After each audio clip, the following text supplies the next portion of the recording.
Hello students. In today's lecture we will start new topic known as work, energy and power. ठीक है, तो इसमें तीन terms use हुए, वर्क, एनर्जी और पावर। तो इसको हम स्टेप बाय स्टेप पढ़ेंगे। तो सबसे पहले हम वर्क के बारे में पढ़ रहे हैं। So let us study about work. तो वर्क जैसे हम डेली लाइफ में यूज़ करते हैं, मतलब किसी भी चीज़ को अगर करेंगे तो हम उसको बोलते हैं we are doing some work. तो वो एक नॉर्मल डेफिनेशन है। फिजिक्स की लैंग्वेज में हम उस वर्क को एक क्वांटिटेटिव चीज़ के जरिए मेज़र करना चाहते हैं, मतलब उसकी क्या वैल्यू है हम जानना चाहते हैं। तो इस फिजिक्स में हम वर्क को कैसे डिफाइन करते हैं, मतलब when a force is applied on an object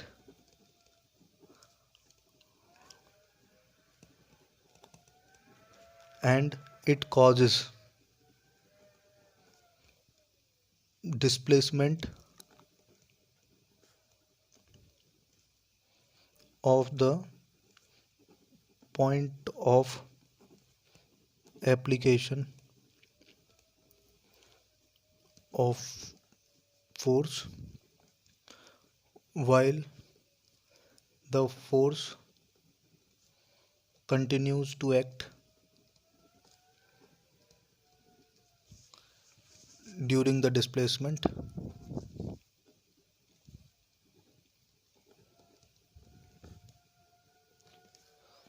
is called या फिर is said to have performed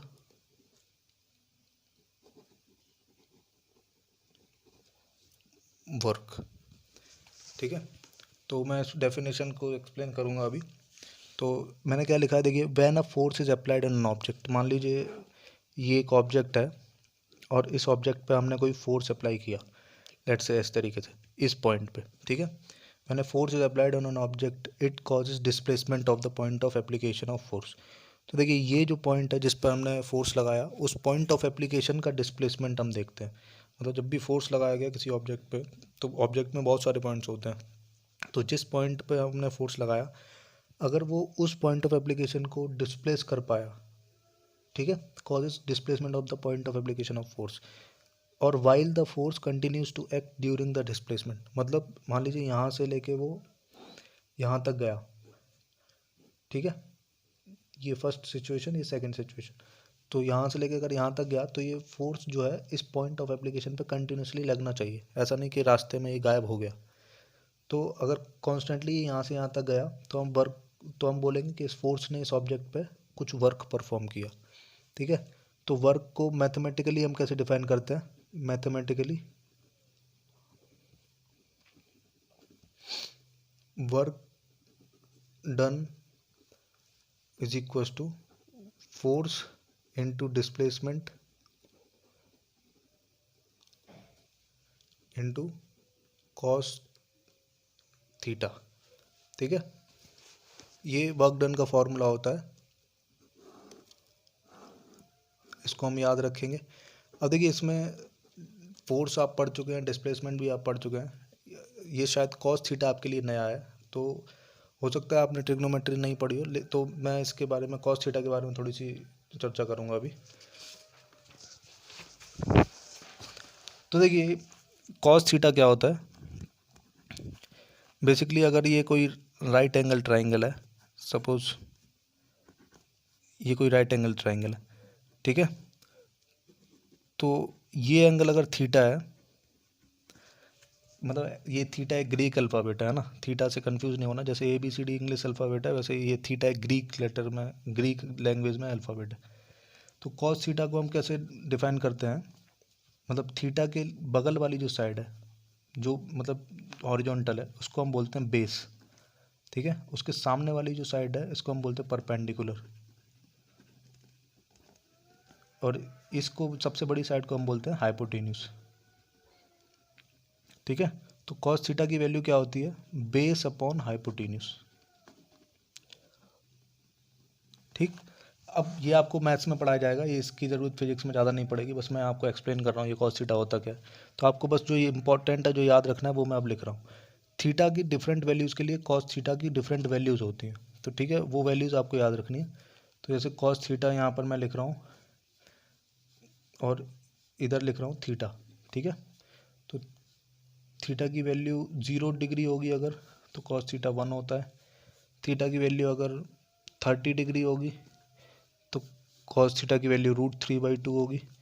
theta की वैल्यू अगर 37 डिग्री होगी तो कॉस थीटा की वैल्यू 4/5 होगी। थीटा की वैल्यू अगर 45 डिग्री होगी तो कॉस थीटा 1/√2 होगा। थीटा की वैल्यू अगर 53 डिग्री होगी तो कॉस थीटा जो है 3/5 होगा।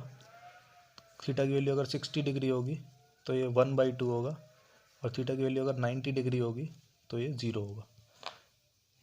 तो ये वैल्यूज़ आपको याद रखनी है, ठीक है। अब आप सोच रहे होंगे सर ये खाली हमें कुछ पर्टिकुलर एंगल्स पर ही पता है, तो ये इस स्टैंडर्ड एंगल्स है, हमेशा आपको जब भी पूछा जाएगा तो इन्हीं एंगल्स पर पूछा जाएगा, ठीक है। अब देखिए, तो कभी कभी आपको फोर्स मतलब फोर्स और डिस्प्लेसमेंट के बीच में कुछ एंगल दिया जाएगा, मतलब जैसे इससे पहले वाले एग्जांपल में मैंने फोर्स लिया इस डायरेक्शन में और डिस्प्लेसमेंट भी इसका इसी डायरेक्शन में हुआ, यहाँ से लेके यहाँ पहुँच गया था ये, ठीक है। तो फोर्स इस डायरेक्शन में हुआ, फोर्स इस डायरेक्शन में एक्ट कर रहा है, डिस्प्लेसमेंट भी इस डायरेक्शन में। तो अगर आप देखें दोनों के बीच में एंगल कितना है, फोर्स और डिस्प्लेसमेंट के बीच में 0। तो जो थीटा था उस फॉर्मूले में, थीटा क्या है, it is the angle between force and displacement, ठीक है। फोर्स एंड डिस्प्लेसमेंट के बीच का जो एंगल है वो है कॉस, वो है थीटा। तो फिर वर्क डन का फॉर्मूला फिर क्या हो जाएगा, F इंटू डिस्प्लेसमेंट को अगर D से रिप्रेजेंट करें, F into D into cos theta, ठीक है। तो अभी आपको वर्क डन का फॉर्मूला पूरा क्लियर हो गया। अब देखिए इसकी यूनिट के बारे में बात कर लेते हैं, यूनिट ऑफ वर्क, ठीक है। तो देखिए यूनिट ऑफ वर्क क्या होता है, तो फोर्स का ऐसा यूनिट क्या है, न्यूटन, और डिस्टेंस डिस्प्लेसमेंट का मीटर, और कॉस थीटा क्या होता है, यूनिटलेस। तो उसकी यूनिट क्या हुई, न्यूटन मीटर। इसको हम एक और नाम से जानते हैं, जूल, ठीक है। 1 newton metre is equal to 1 joule. ये इसकी एम के सिस्टम में यूनिट है, मतलब मीटर किलोग्राम सेकेंड। ये बड़ी यूनिट है। ऐसी छोटी यूनिट की अगर हम बात करें, स्मॉलर यूनिट, मतलब इन CGS सिस्टम, तो वो होती है अर्ग। तो अर्ग को हम कैसे डिफाइन करते हैं, 1 जूल में होता है 10⁻⁷ अर्ग्स, ठीक है। इसकी छोटी यूनिट है।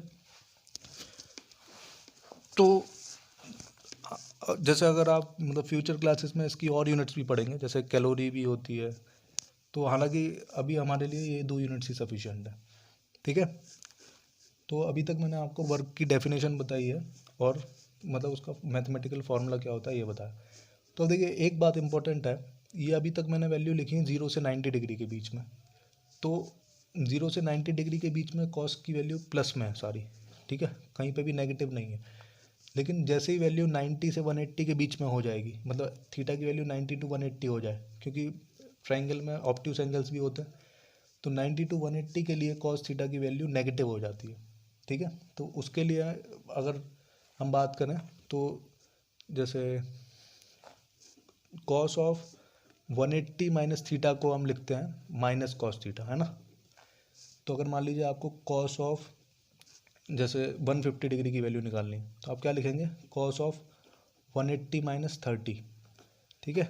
मतलब जिस आप जो भी एंगल ऑब्ट्यूस दिया उसको आप ऐसे कन्वर्ट करिए कि आपको 180 में से कुछ सब्ट्रैक्ट करें तो उस एंगल पर वैल्यू पता हो, ठीक है। तो जैसे 150 है तो इसको आप क्या लिखेंगे, 180 माइनस 30, क्योंकि आपको 30 पे वैल्यू पता है, ठीक है। तो क्या लिखेंगे इसको, माइनस ऑफ कॉस 30, तो कितना आ जाएगा, -√3/2। तो मतलब 0 से 90 डिग्री के लिए अगर आप कॉस की वैल्यू कैलकुलेट करेंगे तो वो नेगेटिव पॉजिटिव आएगी, और 90 टू 180 के लिए नेगेटिव आएगी, ठीक है। तो depending on the values of cos theta, work can be negative, 0 और पॉजिटिव, तो मैं उन तीनों का एक एक एग्जांपल देकर दिखाऊंगा आपको। तो अभी हम पढ़ेंगे negative work, positive and zero work. ठीक है, तो इसका एक एग्जांपल देखेंगे। तो सबसे पहले मैं पॉजिटिव वर्क के बारे में बता रहा हूँ। तो पॉजिटिव वर्क का तो बहुत सारा एग्जांपल है, जैसे सपोज ये बॉक्स मतलब F is equal to let say 10 Newton force लग रहा है इस बॉक्स पे, और ये डिस्प्लेस हुआ लेट से 1 मीटर यहाँ से यहाँ तक। ठीक है, तो आप बोलेंगे वर्क डन कितना होगा, 10 इंटू 1 इंटू कॉस ऑफ 0, तो वो होता है 1, तो कितना आया 10 जूल्स।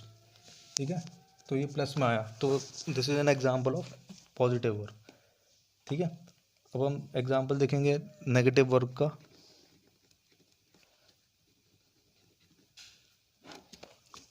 नेगेटिव वर्क के लिए जैसे सपोज करिए एक बॉल को आपने अपवर्ड थ्रो कर दिया, तो वो कुछ समय के बाद ऊपर जाके रुक जाती है। मान लीजिए यहाँ पर आके वो रुक गई, तो यहाँ इसकी वेलोसिटी 0 हो गई। तो अगर आपसे पूछा जाए calculate work done by gravity,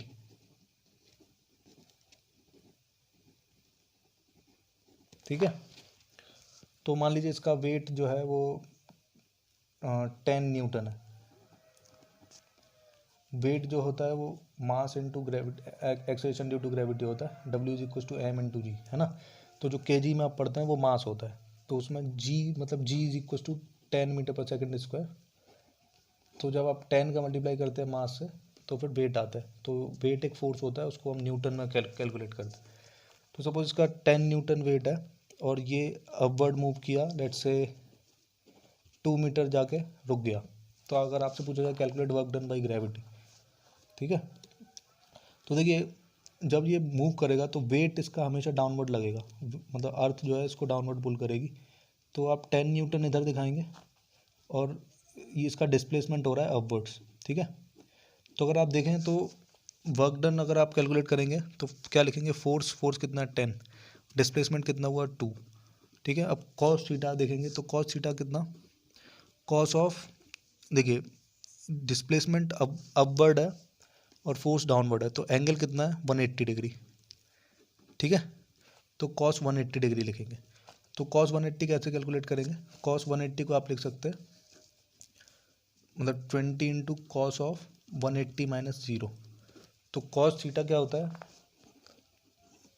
minus cos theta क्या होता है, कॉस ऑफ 180 माइनस थीटा, है ना। तो आपने यहाँ पे क्या लिखा 180 माइनस 0, तो इसको क्या लिखेंगे माइनस कॉस 0। तो कॉस 0 होता है 1, तो माइनस कॉस 0 कितना होगा -1, तो आंसर कितना है -20। ठीक है, इसको क्या लिखेंगे माइनस कॉस 0 कॉस 180 माइनस 0, तो ये कितना आ जाएगा -1। ठीक है, तो this is an example of negative work. तो अब जीरो वर्क का एग्जांपल देखते हैं।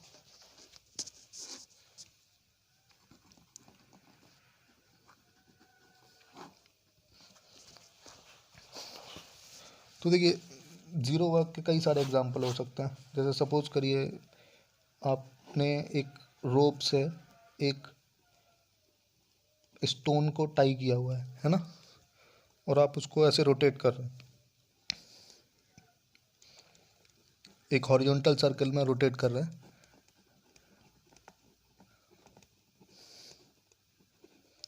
ठीक है, तो आपसे पूछा जाए कि कैलकुलेट वर्क डन बाय, देखिए जो रस्सी के अंदर जो फोर्स होता है उसको मान लीजिए उसको, जो रस्सी के अंदर जो फोर्स जनरेट होता है उसको हम बोलते हैं टेंशन, है ना। Force in rope is known as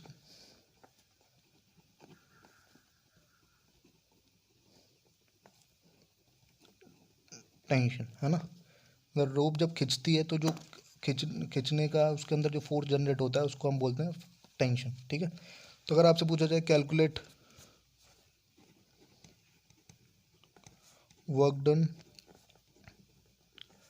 by tension, ठीक है, तो अगर आपसे पूछा जाए calculate work done by tension, तो इस डायग्राम में आप अगर देखें तो अब देखिए इसको अगर हम टॉप व्यू देखें इसका ऊपर से, तो सर्कल आपको इस तरीके से दिखेगा।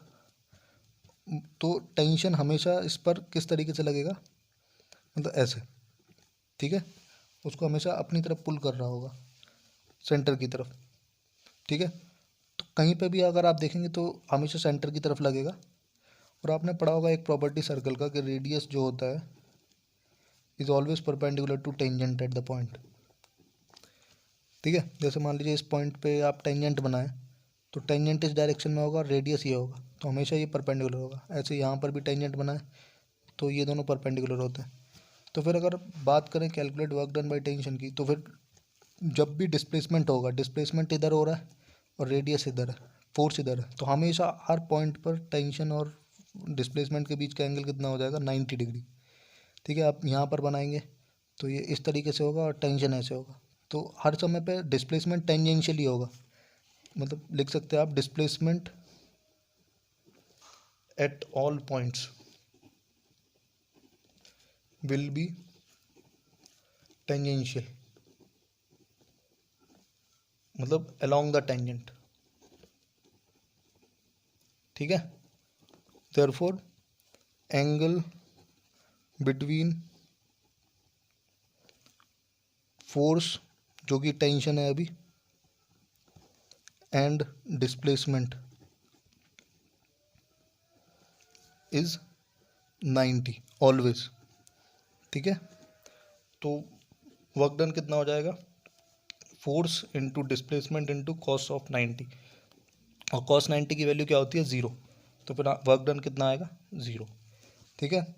अब आप जैसे मैंने ये एग्जांपल दिया, ऐसे आप बहुत सारे एग्जांपल दे सकते हैं। जैसे सपोज करिए सैटेलाइट मूव कर रही है सन, मतलब अर्थ के अलाउ, तो सैटेलाइट भी अगर हम उसका पाथ ऑर्बिट का सर्कुलर माने, तो उस सर्कुलर अगर उसका ऑर्बिट होगा तो फिर सेम जो हमने इसमें एक्सप्लेनेशन दिया, ये सेम एक्सप्लेनेशन हम उसके लिए भी दे सकते हैं। तो मतलब सैटेलाइट पे जो ग्रेविटी का वर्क डन होगा वो भी ज़ीरो होगा, ठीक है। ज़ीरो वर्क के और भी एग्जांपल है, जैसे मान लीजिए एक वॉल है इस तरीके से, और इस पर आप धक्का दे रहे, मान लीजिए काफ़ी देर तक आप धक्का देते रहे, फिर भी ये मूव नहीं हुई, तो फिर डिस्प्लेसमेंट ही ज़ीरो हो गया, तो भी वर्क डन कितना हो जाएगा, ज़ीरो, ठीक है। तो अभी तक हमने पढ़ा पॉजिटिव वर्क, नेगेटिव वर्क और ज़ीरो वर्क क्या होता है। अब अब हम थोड़ा सा एनर्जी के बारे में डिस्कस करेंगे, है ना। चलिए थोड़े क्वेश्चंस कर लेते हैं, उसके बाद हम एनर्जी के बारे में डिस्कस करेंगे। तो कुछ एक दो एग्जांपल्स दे के दिखा रहा हूँ मैं। जैसे सपोज करिए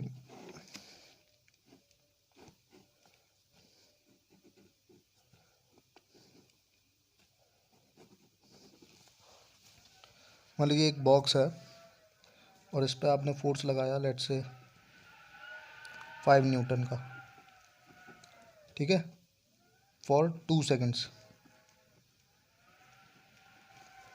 5 न्यूटन का फोर्स लगाया हमने इस पर 2 सेकेंड्स के लिए, ठीक है। कैलकुलेट, फिर आपसे पूछा गया calculate work done by force on the box, ठीक है। तो चलिए सॉल्व करते हैं। तो देखिए क्वेश्चन में फोर्स तो आपको दे रखा है, फोर्स की वैल्यू है 5 न्यूटन, ठीक है। और मान लीजिए शुरुआत में ये रेस्ट पर था, ऐसा दिया हुआ क्वेश्चन में, initially the box was at rest, ठीक है। और उसका मास दे रखा है लेट से 1 kg। तो आपसे पूछा गया calculate work done by force on the box. तो अब आपको सवाल में फोर्स दे रखा है लेकिन डिस्प्लेसमेंट नहीं दे रखा है, और एंगल भी आपको दे रखा है। आप श्योरली बोल सकते हैं कि डिस्प्लेसमेंट अगर इधर होगा तो फिर फोर्स और डिस्प्लेसमेंट के बीच का एंगल कितना होगा, 0। मतलब आपको फोर्स दे रखा है, कॉस थीटा दे रखा है, और डिस्प्लेसमेंट नहीं दे रखा है, मतलब डिस्प्लेसमेंट आपको कैलकुलेट करना है।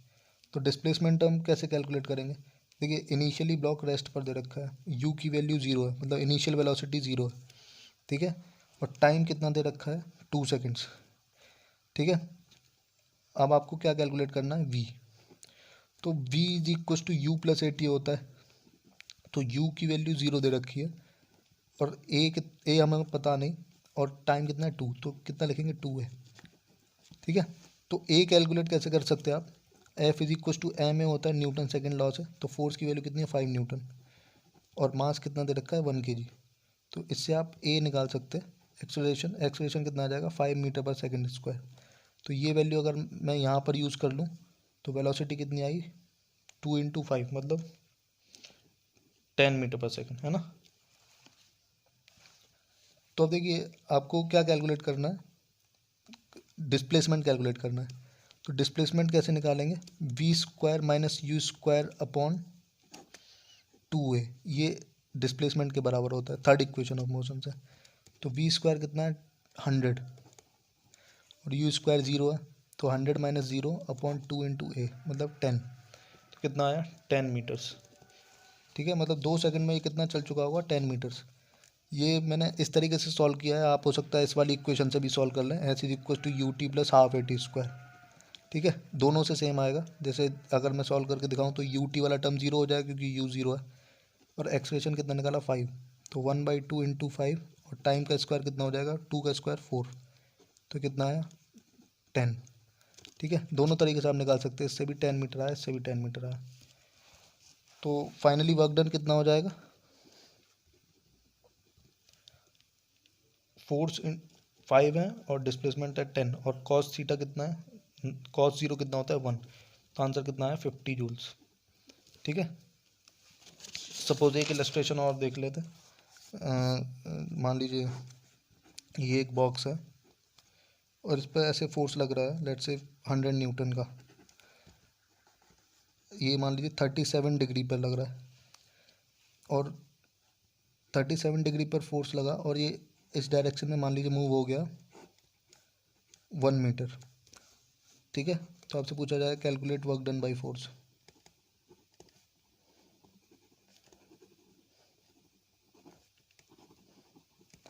तो देखिए फोर्स का फिर डायरेक्टली आप क्या फार्मूला अप्लाई करके कुछ ये आंसर निकाल सकते हैं इसका, क्योंकि फोर्स की वैल्यू दे रखी है, डिस्प्लेसमेंट भी दे रखा है और एंगल भी दे रखा है। तो डायरेक्टली फार्मूला कैसे अप्लाई करेंगे, 100 × 1 × cos 37, cos 37 की वैल्यू होती है 4/5। ठीक है, तो 5 से ये कैंसिल हो जाएगा 20 टाइम्स, तो कितना आया 80 जूल्स। तो आज के लेक्चर में मैंने आपको वर्क डन क्या होता है उसका डेफिनेशन, उसका mathematical formula, units of work, ऐसा यूनिट बताई मैंने और छोटी यूनिट बताई CGS और MK सिस्टम में। फिर मैंने आपको पॉजिटिव, नेगेटिव और जीरो वर्क के एग्जांपल दिए और हमने कुछ क्वेश्चन सॉल्व किए। तो नेक्स्ट लेक्चर में हम एनर्जी से स्टार्ट करेंगे, तो उसके आप नोट्स बना सकते हैं। Thank you very much. जो डाउट है मेरे से पूछ सकते हैं।